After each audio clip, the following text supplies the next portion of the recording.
Art Mengo est un poète qui compte plus de 30 ans de carrière. Car en effet, ce Toulousain a démarré sa carrière en 1988 avec le tube Je l'ai tant aimé. Il a écrit 9 albums pour lui et composé pour beaucoup d'autres, tels Ute Lamper, Henri Salvador, Florent Pagny, Johnny Hallyday, Moran et bien d'autres. Son nouvel album, intitulé La Maison des Ailes, est un album concept où il a écrit la musique et fait les arrangements. Un album sur le thème de l'aéropostale et des années 30, où figurent beaucoup de rythmes latinos, bossa, tango, boléro et bien d'autres. Un vrai régal pour l'été, maintenant dans What's In. Salut, c'est Art Mengo dans What's In.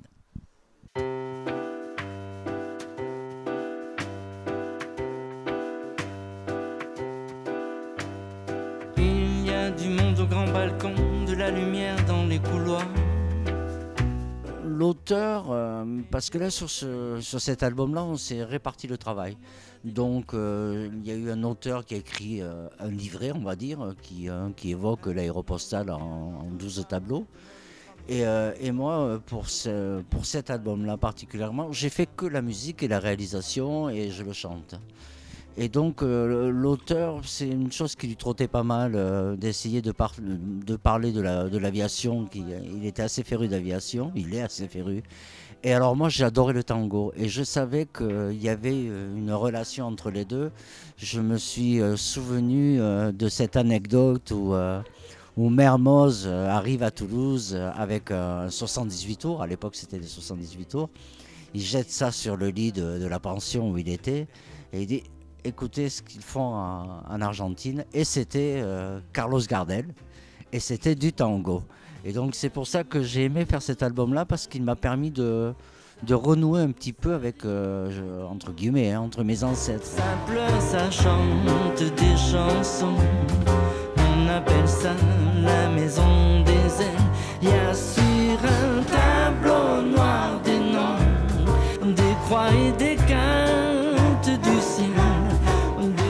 Sur cet album, j'ai fait un petit pas de côté, j'ai fait de la valse, du boléro, du tango, du mambo. C'est un voyage dans le temps et puis des hommes face aux défis, des gens face à leur... voilà, la vraie question, c'est être à la hauteur. Est-ce que je vais être à la hauteur? Alors, il y a un jeu de mots, évidemment. Il faut être à la hauteur pour passer les Pyrénées, il faut être à la hauteur pour passer les montagnes, les chaînes montagneuses. Et il faut être aussi, surtout, à la hauteur du défi. Et le défi, c'était de vraiment relier une ville à une autre et d'amener du courrier. Et le courrier doit passer.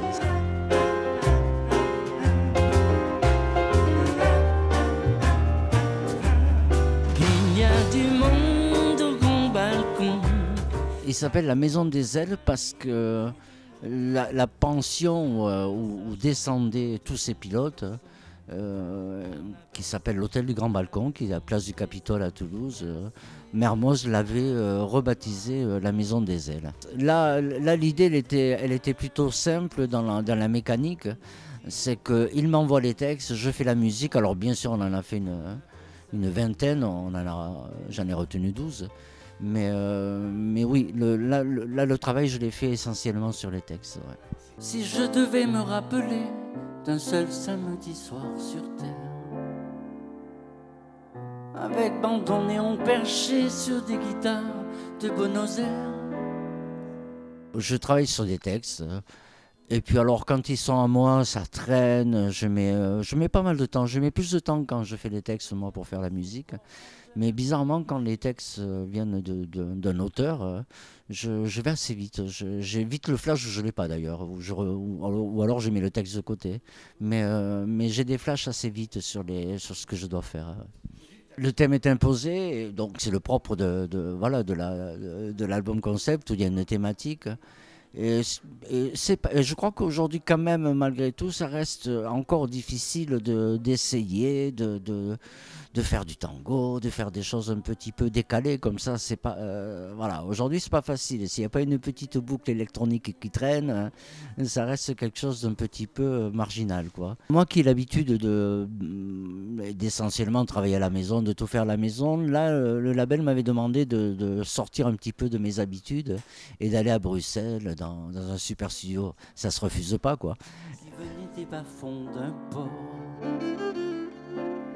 est venu frapper langoureuse un soir de juin à notre porte. Elle m'a fait tellement voyager, cette voix Toulouse, Argentine. Bel oiseau lié dans mes pensées. Et donc j'ai fait un peu ce travail-là, quoi. J'ai fait un peu ce travail-là de ramener un petit peu à nous ces influences voilà, de différents continents, mais à une époque très précise. Le cahier des charges était particulier. C'était quand même les années 30, quoi. Et donc j'ai voulu quelque chose de très acoustique, très arrangé un peu à l'ancienne, avec des cordes, des contrebasses. Voilà, je me la suis joué un peu classique cette fois-ci.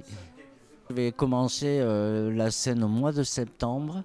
Et là, pour le coup, je prends le contre-pied. C'est-à-dire qu'au lieu d'avoir 17 000 musiciens derrière, je vais faire ça avec un musicien, pianiste, violoniste, batteur. Et on va faire ça de façon un petit peu électro. J'avoue que je vais un peu flirter avec l'électro-jazz pour essayer de lui donner une couleur un peu particulière à cet album et essayer un petit peu de le détourner de ce qu'il était à l'enregistrement, de le détourner dans le live, parce qu'on est aujourd'hui en 2019 et que je ne peux pas défendre cet album avec une ancienne formule un petit peu acoustique ou classique comme sur l'album. Et j'ai envie de quelque chose, j'ai envie de le moderniser, d'y amener un petit souffle nouveau. Et donc la scène est quelque chose qui m'intéresse fortement sur cet album-là, parce qu'il y a un défi, c'est-à-dire qu'il n'y a plus de violon, il n'y aura plus autant de musiciens, on va essayer de faire ça à deux. Et donc et puis c'est là où je vais voir, je vais déshabiller complètement les chansons, et elles vont rester comme ça à nu, et là je me rendrai bien compte de la qualité des chansons. Les mêmes lumières, soir et matin, et deux, trois choses de gâteau. Les mêmes lumières, soir et matin, et deux, trois choses